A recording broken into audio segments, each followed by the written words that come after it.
শতকরা 80% ভোট পড়ে। বিএনপি পাইবে 205টা, জামাতে পাইবে হাইস্ট 35টা, জাতীয় পার্টি 3-4টা পাইতে পারে, ইসলামী আন্দোলনে 1-2টা পাইতে পারে, আওয়ামী লীগে দাঁড়াইতে পারলে 10-15টা পাইতে পারে। সম্ভব খালেদা জিয়ার মতো নেতা বাংলাদেশে আর হবে বলে মনে হয় না। দুর্নীতি আসাদের আমল আছিল, হাসিনার আমলে একজনে 1000 কোটি টাকা মালিক কিভাবে হয়? এটা নিজে কইছে আমার ক্ষমতা দরকার, আমার ক্ষমতাটা দরকার, তোমরা যা যা কিছু আর করো, অসুবিধা নাই। একমাত্র খালেদা জিয়া যদি বলে বিগত সরকারের আমলে যে কাজগুলো হয়েছে এগুলা যদি বন্ধ করে যদি আসতে পারো, অবশ্যই খালেদা জিয়া তারেক জিয়া যদি উদ্যোগ লই যায় বাংলাদেশে সোজা হয়ে যাবে। প্রথম ধরবে শিক্ষাঙ্গন, দ্বিতীয় ধরবে পুলিশ প্রশাসন যদি সোজা করতে পারে, আস্তে আস্তে সব সমস্যার সমাধান হবে বাংলাদেশে। চুরি হিকি গেলে একদিনে বন্ধ হয় না, দুর্নীতি বন্ধ করতে সময় লাগবে আস্তে আস্তে। খালেদা জিয়া একদিন বলছিল যে ট্রাফিক পুলিশের বলছিল 5 টাকা খায়, এটা শরমের ব্যাপার। এখনো 5 টাকা না 5000 টাকা খায়, 100 টাকা খায়, মানুষের টাকা, মোবাইলের টাকা দেখে, পকেটের টাকা গনে, এগুলো বন্ধ হয়েছে। আপনি খালেদা জিয়াকে এত ভালোবাসেন কেন? আদর্শ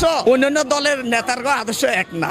খালেদা জিয়ার আদর্শ হে ফালতু কথা বলবো না, উচ্ছৃঙ্খল কথা বলবো না, মানুষের ঘৃণা কথা বলবো না, মানুষের কুটত্তি করবে না। এটা একমাত্র খালেদা জিয়া ছাড়া আর কোন নেতাই নাই বাংলাদেশে। এবং খালেদা জিয়ার এই পর্যন্ত 10 মাসে হাসিনার আওয়ামী লীগের নাম বলছে, হাসিনা এতদিনে 10 বার সুবাইতো 10 বার উড়াইতো। খালেদা জিয়া এই পর্যন্ত কথাই বলে না যে হাসিনা বিগত সরকার খারাপ করে গেছে, আমরা বালা করবো। এই হাসিনার নাম হলো না, আওয়ামী লীগের